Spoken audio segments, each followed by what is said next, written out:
Hi everyone, thank you so much for coming. Here's my little talk on the art of Viewfinder, a little behind the scenes. Viewfinder came out July last year, so it's almost been out for a year, but it feels like I know it existed for so long because I've been so focused on it for a long time. Hi, I'm Sophie Knowles, I'm the lead artist at Sad Hour Studios. We used to be called Robot Turtle for a while, but that was a bit confusing, and then we changed our studio name, which is even more confusing, so people mostly just know us as the Viewfinder team. By trade, I'm a 3D generalist, which means I do modeling, texturing, rigging, animation, 2D, 3D, anything vaguely arty that the team throws at me, I can normally kind of figure out. I've worked in indie games my whole career. These are a couple of the titles I've worked on. Indie's perfect for people like me who enjoy wearing lots of different hats. Because each studio has like a totally different shape of like artist or generalist, and I'm able to sort of like, I don't know, change my shape into whatever this studio needs, where there's more animation or more modeling. I live in London. Obviously this talk is in English. I'm sorry I don't speak any French. And the only other thing to know about me is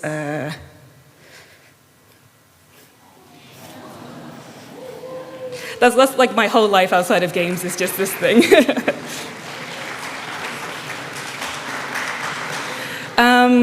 There will be the cat later, so. Yeah, this talk is a bit of behind the scenes of Viewfinder, some observations I made. I was working on it, a bit about all our plants. The game is full of them, plants are cool. How we mixed puzzles and set dressing to make it all very clear. And then a bit about CAIT, our wonderful cat character. And hopefully, yeah, the trailer.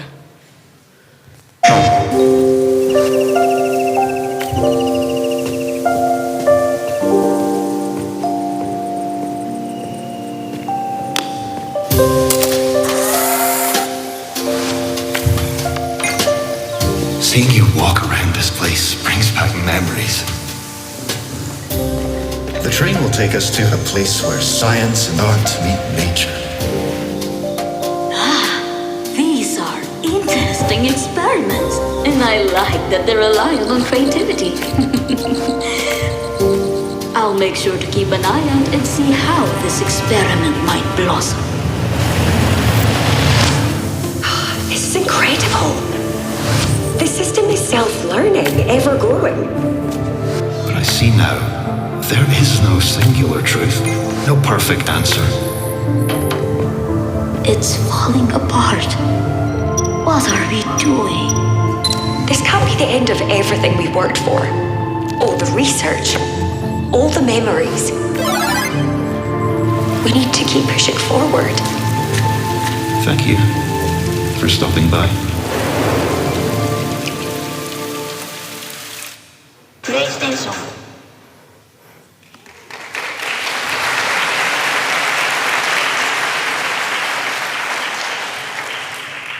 Yeah, so that's the game. You can go play it after this if you want. So what is a Viewfinder? I think this is the blurb from our Steam page, but it's basically like an adventure puzzle game where the mechanics are vaguely themed around like art and photography. I like to kind of break it down into these parts. It's like predominantly it's a puzzle game. It's level-based. We have about 80 levels. I like to say that the levels are like bite-sized. We couldn't have particularly big levels because of how the mechanic works, because when you place a picture, everything behind it gets changed. So we couldn't have particularly big levels because people would just delete the entire level, and that isn't great. It has light platforming elements. It's not a platforming game, but because you're taking chunks of the environment and placing them around the place, you have to be able to jump. The game lets you do that. And lastly, we have exploration and narrative for players who like to do that. It's totally fine for people to just want to play the puzzles, but for people who like to get into all the nooks and crannies, we have lots of stuff hidden around the world. It started off with a tweet in 2020.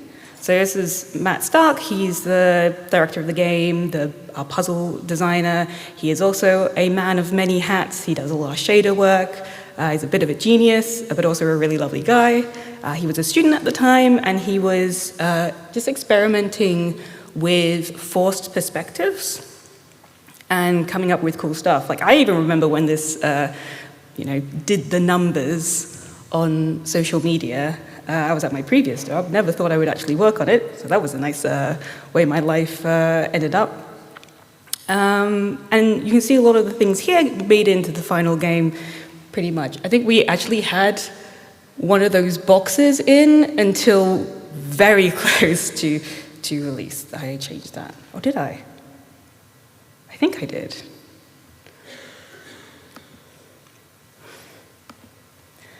So people always like to know how it works because it's so mind-bending and cool. And the answer to that is, I'm one of the artists.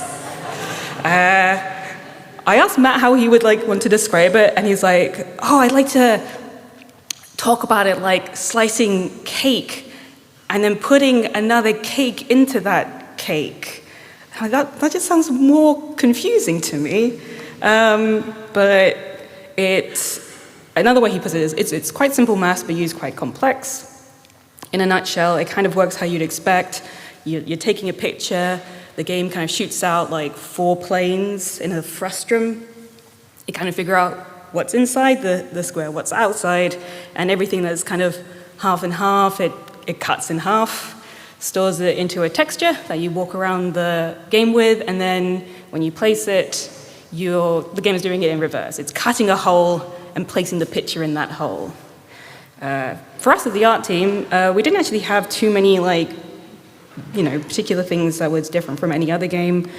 There was only meshes had to be watertight, and sometimes we would have considerations for, what does the inside of a thing look like this teapot, which from the outside you don't see that it has tea in it, but if you cut through it, you see it's tea. It's not really tea, it's the glass shader that I tinted brown, because every time we would mention water physics, our principal coder, Jacob, would threaten to quit.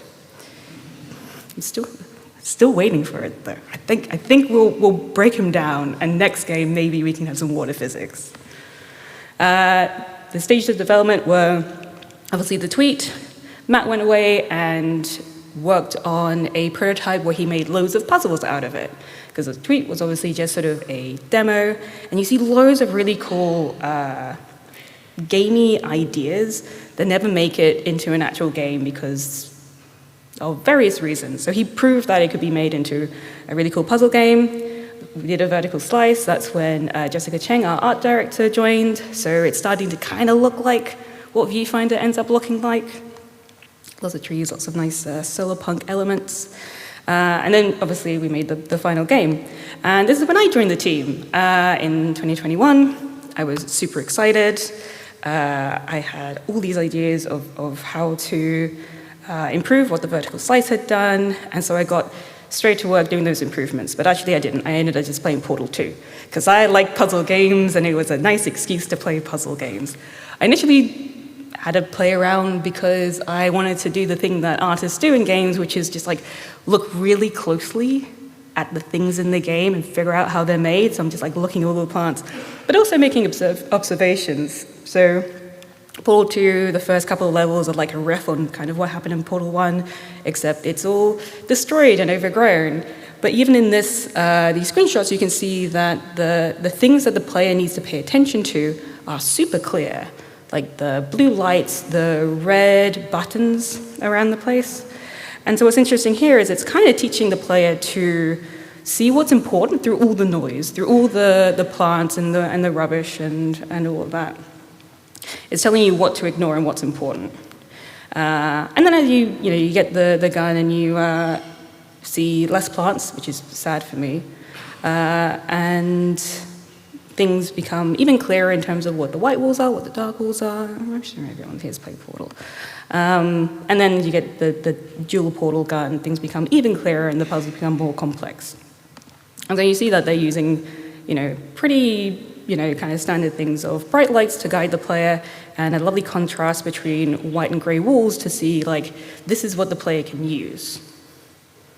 And then we look at Viewfinder, we had these lovely ideas of what the visuals should look like. So we had this infrared photography, I'll talk a bit more about that later, the art of Richard Thorne, Yoko Tanji, these like lovely bright spaces with rich shadows. And these are things we wanted this is the world we wanted the puzzles to fit into. But there's always a bit of a disconnect between what art wants, what the puzzles need, what the game director wants. So for us, it's all about finding a balance. It's a balance between environments that feel natural, interesting, lived in, all the things that the art director wants and the art team wants, because it looks good in portfolios. And also, it's a game. The puzzles need to be clear. If the puzzles aren't clear, players are going to get frustrated and they're going to hate the game, even if it looks gorgeous. And there's a sad truth about these two things, and that's that one of them is way more important, sadly, for the art team. I put in my notes when to drink, which is good.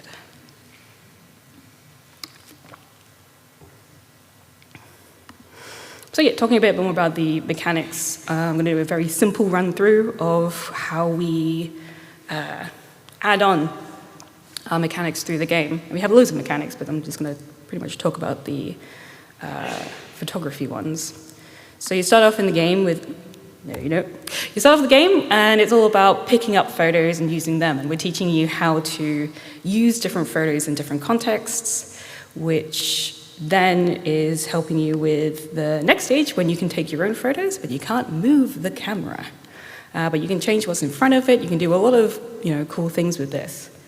And then on the sort of step up of giving the player cool things to work with, you finally get the camera. It's what everyone's been waiting for. You have huge amounts of freedom. You can take a photo of anything.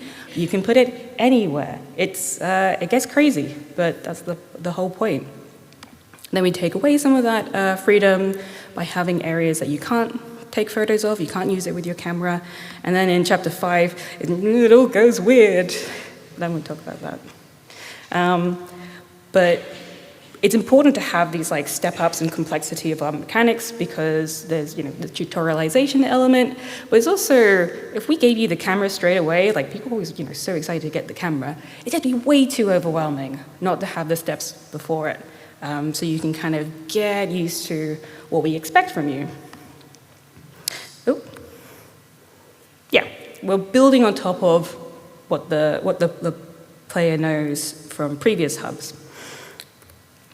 So the backdrop of all the whole game is sort of brutalist architecture. I think this was agreed on pretty early because I love brutalism. I love concrete. I'll sometimes just go up and touch concrete walls. My phone is full of pictures of just nice concrete.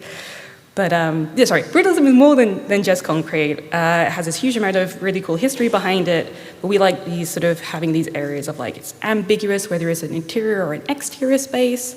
With brutalism, you can have really interesting, unusual shapes in our architecture. Like that's such a cool shape for a building. It's playful.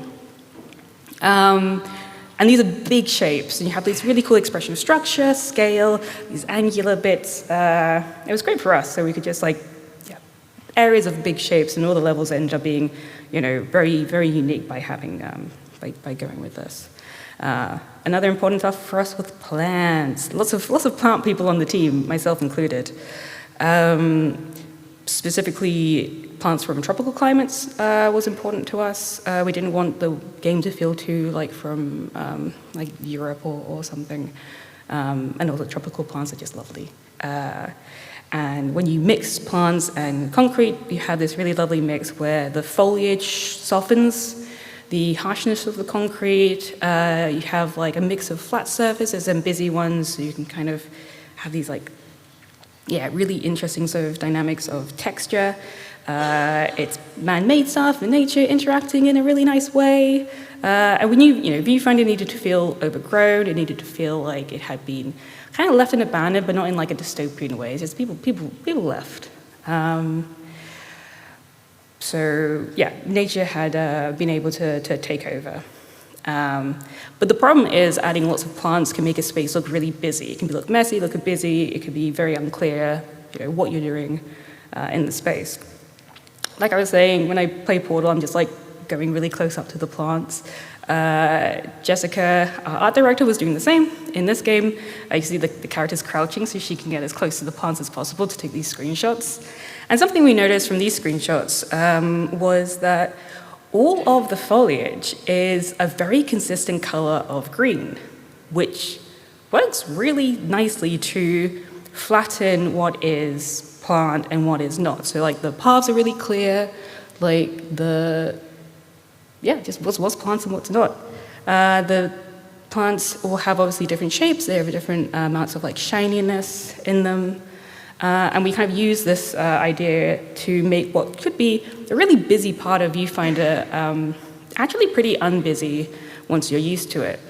Like as you see, the green's really quite flat, and yeah, what's path, where you need to go is all pretty clear. Also, people are used to plants around the place. It's quite easy to zone out plants. We used as many tricks as we could to have as many plants as we could, but without messing around with what was important, which was as a puzzle game. And then we went a bit crazy and switched it up and had loads of different colors. We also changed the skybox and the lighting, but by the time we add the interesting colors, the player's already pretty used to like how the levels are kind of constructed, what the foliage looks like. And then we change it again and we go a bit crazy because the parts of the game that were uncapturable, you can't use your camera on them, had to have a totally different visual language. We had a totally different plant set.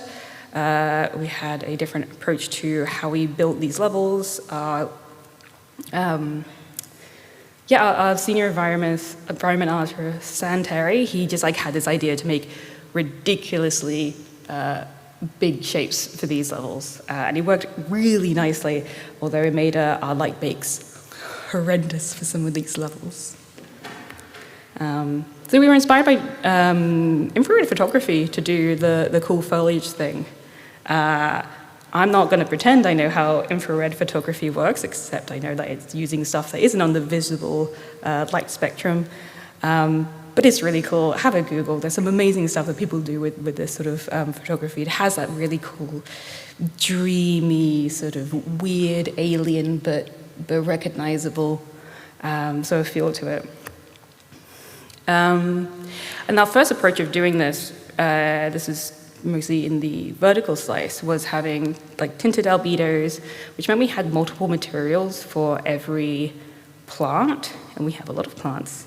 We have a lot of levels, and there was a lot of colors that we wanted to use. So this would have meant we had hundreds and hundreds of materials per plant. So we came up with this really cool and possibly more complex than it needs to be color palette thing. So all of our plants had one texture, and then the levels control these color palettes. So we had loads of different maps to change different things about them, like the base color, so these like nice warm and darker bits, like the little smiley face is showing the extremes of two of the extremes of the maps. And we could have it more flat, like that the green plants there, or have more little details, like the red one below it, where there's more flecks in it. It's all the same material, we just changed the color palettes, which also controlled our sky color and lighting. It was incredibly convoluted. It was quite difficult to make these maps. I really enjoyed it. The rest of the art team absolutely hated it. This is a really good talk if you're into foliage stuff. Obviously, Horizon Zero Dawn has way more complicated foliage than us, but there's some really great stuff in this talk, so I highly recommend. It's on YouTube, and you can find the slides as well. This is how we build a level. Obviously, it's the classic gray box, and then building it up, we would do block art, architecture pass, foliage pass, and then set dressing and little fixes.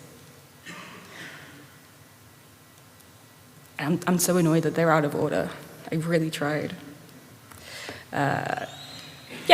All the levels would have like very last-minute fixes, some of which were pretty simple, like changing the directional light, because I noticed that some playtesters just weren't seeing the teleporter, even though it was pretty clear in the level to me, and making it more lit made it work.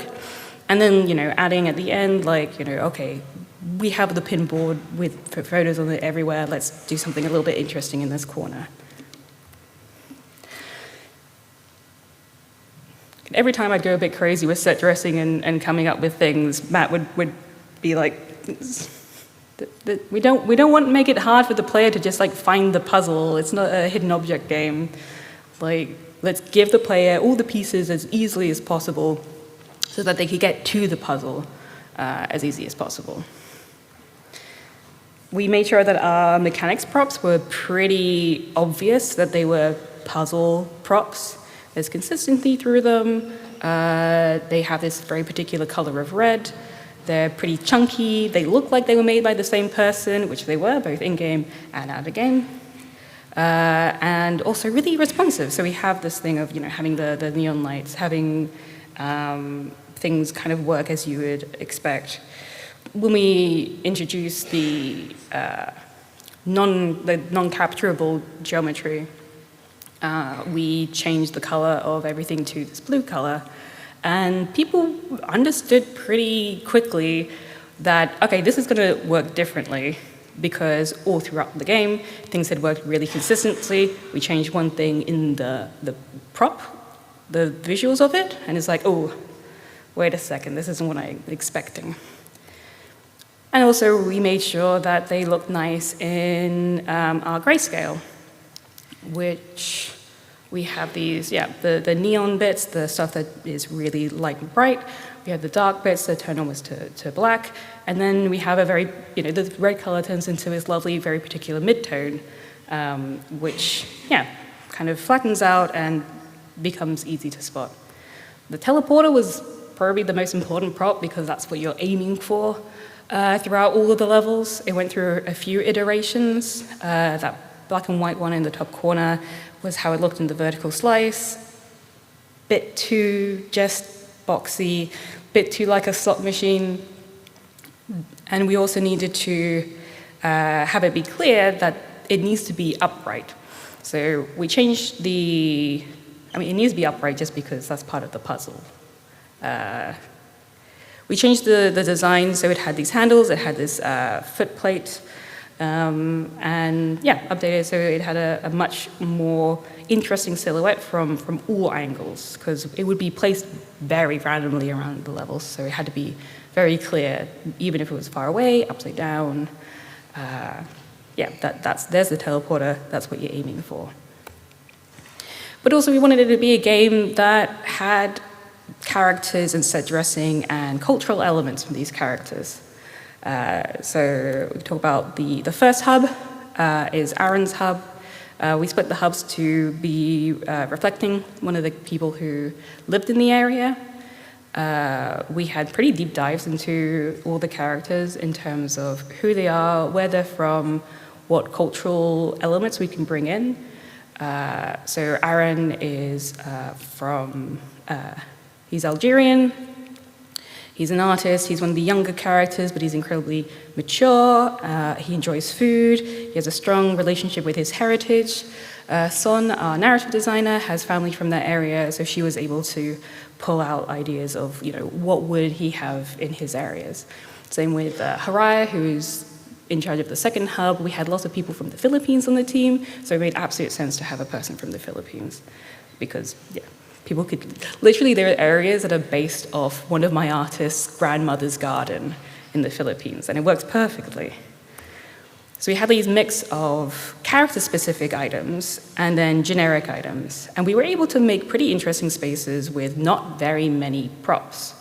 That collection of generic items isn't all of our generic items, but that's most of them, to be honest. We were a pretty small team, we didn't have very much time.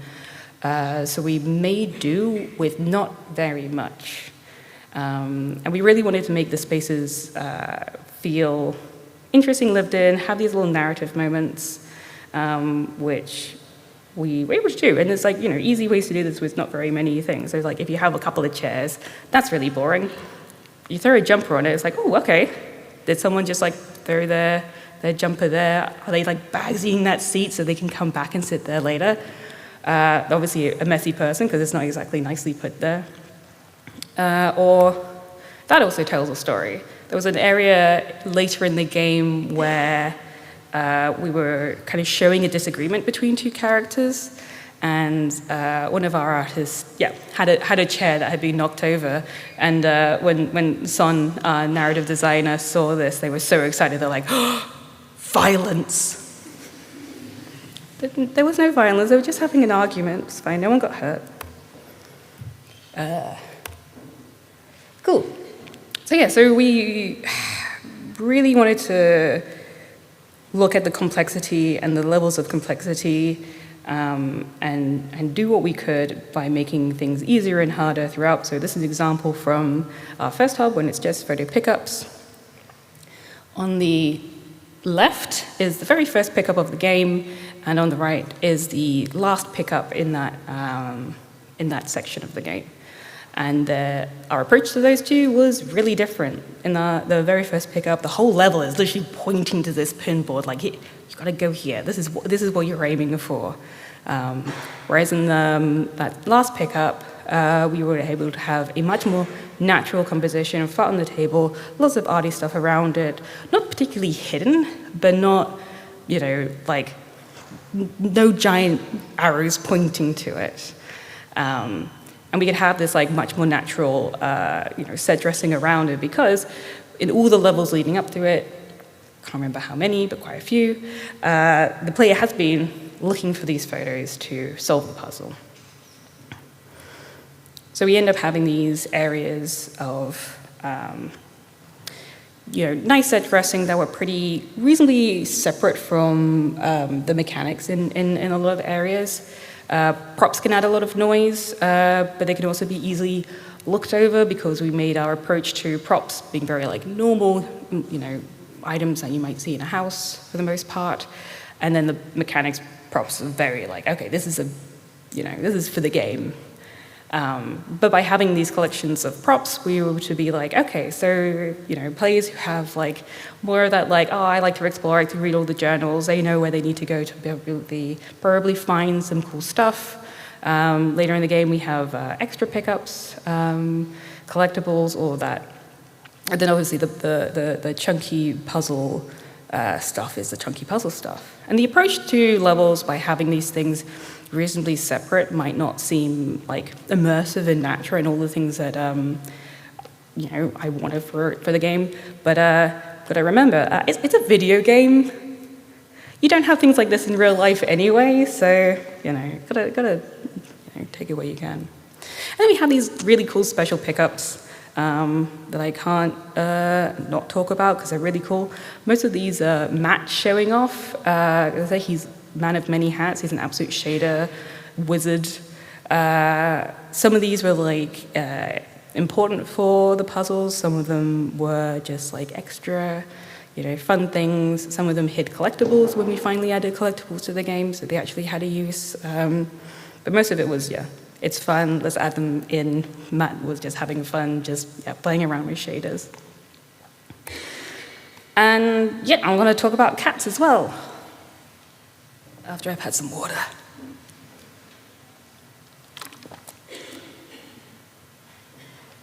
I think it was quite early on in meetings that the team all decided that we wanted to have a cat. We didn't know what the cat would, what use they would have, why. Just everyone wanted a cat.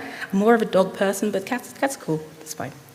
And I'm like, fine. We can have a cat. That's no problem. I was the only person who had done, like, as a generalist, I can do rigging, I can do animation. I've done quadrupeds before. They're not as easy as bipeds, but they're not, too difficult. I can sort that out. In my head, I'm thinking, there's definitely ways to make this easy for myself, like from the design point to make it so that I can make a really quick rig, throw out some animations, done. But Jessica had gone away and started to design what she wanted the cat character to look like. And she was on a totally different page to me. And I realized I should have explained earlier, how to make my job easy. These were her first sketches. I love them. It's a really, large cat, lumpy. It's like its body's moving like with the environment. If anyone here has done rigging, you know how difficult that is to rig and to animate. I was like looking at pictures of larger cats. This is my first go. I was deep in it and suddenly found this headless cat really funny, so I put it on the Slack, and after people messing around, it made it into the game. I don't know how I feel about that. But yeah, the first version, I was trying too hard to make it anatomically correct, something that would rig nicely and animate well, and it turned out into a really creepy cat that no one liked. We all were like, this is, once it was in the scenes, it was like, I'm not sure about this cat thing anymore. So we went back and we changed it to a much less anatomically correct cat. Big blob for a head and body, little stubby little legs. And I rigged it. And this is probably the worst rig of my whole career. I tried to do clever things, like corrective blend shapes, and didn't really help. But we wanted to have this kind of like linesy Cheshire Cat sort of inspired shader for it anyway, which was great because it hid all the jankiness of the rig and the poses that I made for the cat. And then I requested that it be like cell shaded, like toon shader as well, which also helped hide. I mean, look at those crumpled up legs. Kind of hurts to look at. But yeah, once all the shader and everything is, if you know to look and see those crumpled up legs, you can see them, but I think most people didn't look too closely there. And we threw CAIT into the game. We had these like looping poses for them that worked really nicely. We only have one bit of like kind of like traditional sort of like, cutscene-y almost animation for them. One of the nice things is that bottom middle screenshot is from one of the earlier levels. This is the very first level where CAIT appears, which is also one of the levels that we had in our first demo, our very first demo we took to an event in London. And I think we had meant to remove CAIT from any of the levels because it's kind of a spoiler. We wanted to have these like little surprises for people when they played the full game. But we forgot, and people noticed, even though it's on a really high up bit of geometry. And at that point, it's where you get like that side of building thing that you kind of turn to, and we'd never thought of this. People were using that photo pickup to go up there and check out the cat, which the first time we saw it was like, oh, crap. They're not going to say anything, are they? Because the cat does speak later on, but no. So people were getting up there. They were petting the cat well before the game came out. So I think we kept it in after that because it was a nice little, most people wouldn't see it, but the people who did, yeah. There's another thing that this shows, which is there's a bug that got left in that GIF there.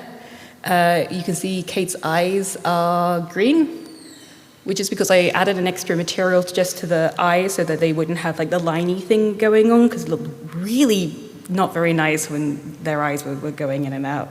But because it's a different material, it isn't like linked up to turn black and white like everything else. But I really like the look of, no matter what the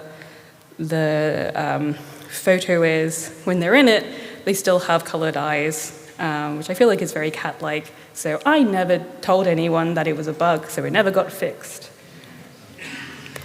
Yeah, and that's all I got to say. Thank you very much for listening.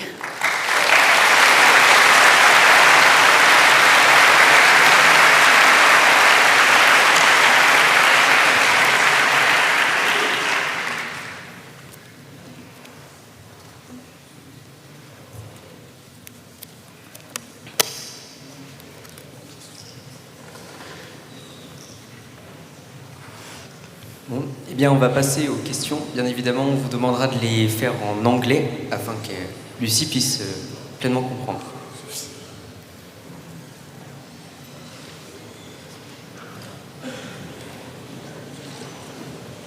Well, hello. Thank you very much for your presentation. I'm Marga. Hello. Hey. And well, before I ask my question, I just want to say that looks very, very cool. I really love the vibe, the aesthetics. You know, the vegetation and the brutalism. I think it's a great contrast and it works pretty damn well. So good job, yeah. Thank you. No problem. And well, my question being, I believe all the tech part is very heavy, like it costs a lot of resources, right? So how in the pipeline did you manage to, well, optimize all your assets? Because, I mean, they're getting a stage shit, cut in half, and also, well, how did you manage to really get some clean, optimized model for everything? Yeah, like, honestly, we had a small team, so Matt was the one who came up with the whole idea, but Jacob, our principal coder, did pretty much all, like, reworking all of Matt's slightly jankier code, and he was constantly doing optimization throughout the game. One thing I didn't mention, because it's not really art-related, is, as well as, like, the photography mechanic, we have a rewind mechanic, so, like, if you place a photo and you don't quite like where you placed it, you don't have to restart the level from scratch, you can just rewind. That was much more intensive than the slicing, by far, and also was what really restricted us to, like, things like particles we added in way late because Jacob had to figure out what's a way that we could have, like, you know, lots of particles that get stored, that you can rewind without the memory going crazy. One of the early levels is a level where you get a photo and it's in a photo, so you can just, like, keep picking up the same photo and placing it. And that photo you can basically place as many times as you like until you get bored. I think someone, because that was in our demo, someone actually, I think they said that they were, you know, constantly, like, picking up and placing that photo for like 20 minutes. And by then they're like, oh, my computer was like, it was taking me 5 minutes because the computer was getting so slow, but didn't, like, crash or blue screen or anything. I think in our PlayStation build, we have a cap on that. But yeah, like, our optimizations were constantly happening. When we added all the plants and the grass and everything, the poly count of all the levels went up by a crazy amount, and it almost gave Jacob a heart attack. But yeah, all through it, I was constantly messaging him like, is there anything art can do to make it, like, you know, is there anything for us? And he's like, nah, it all works really smoothly now. So yeah, it was actually much smoother than you might imagine. Thank you very much. No problem.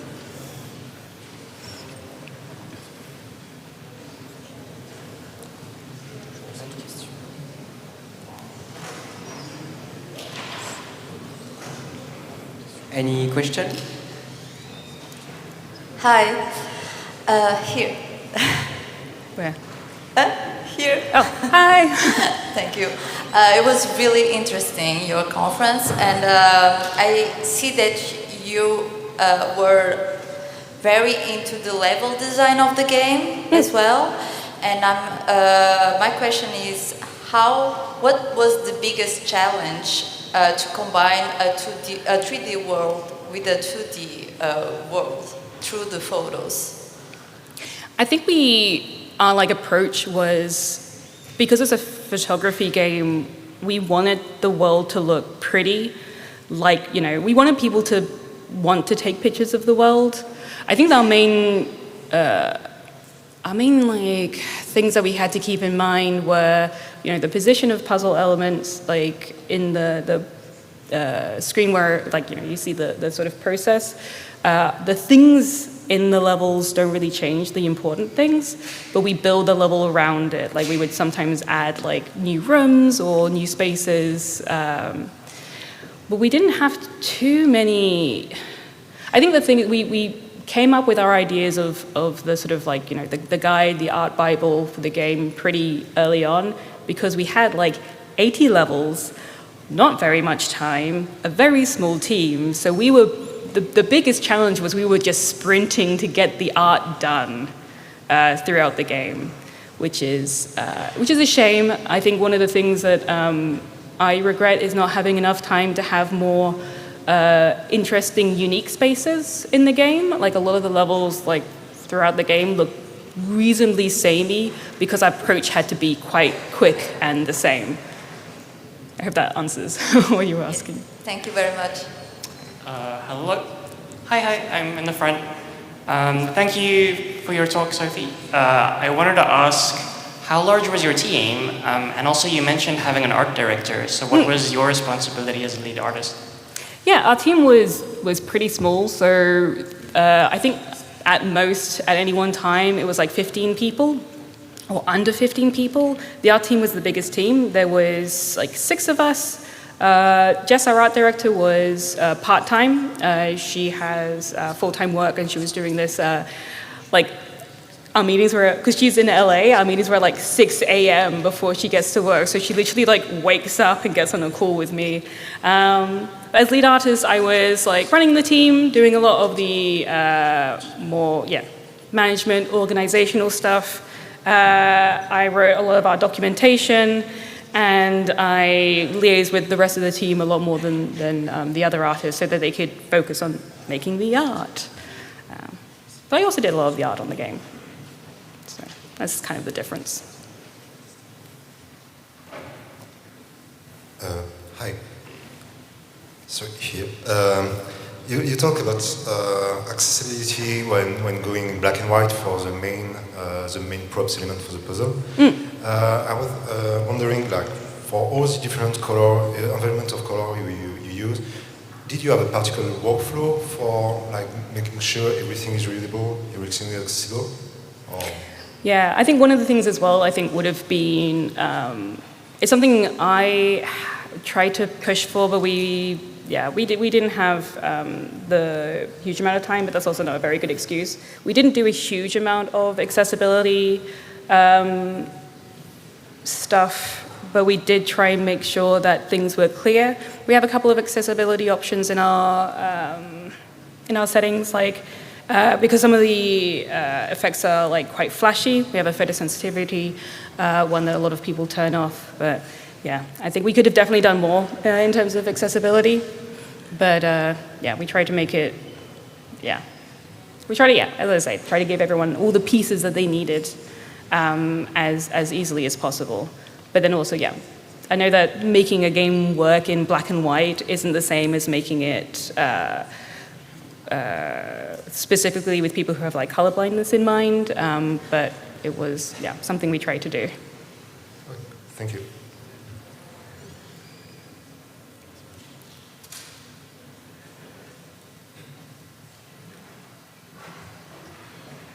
Merci beaucoup. On va mettre fin à la conférence. Si vous avez des questions supplémentaires, n'hésitez pas à les poser sur le Discord de la salle auditorium. Et voilà.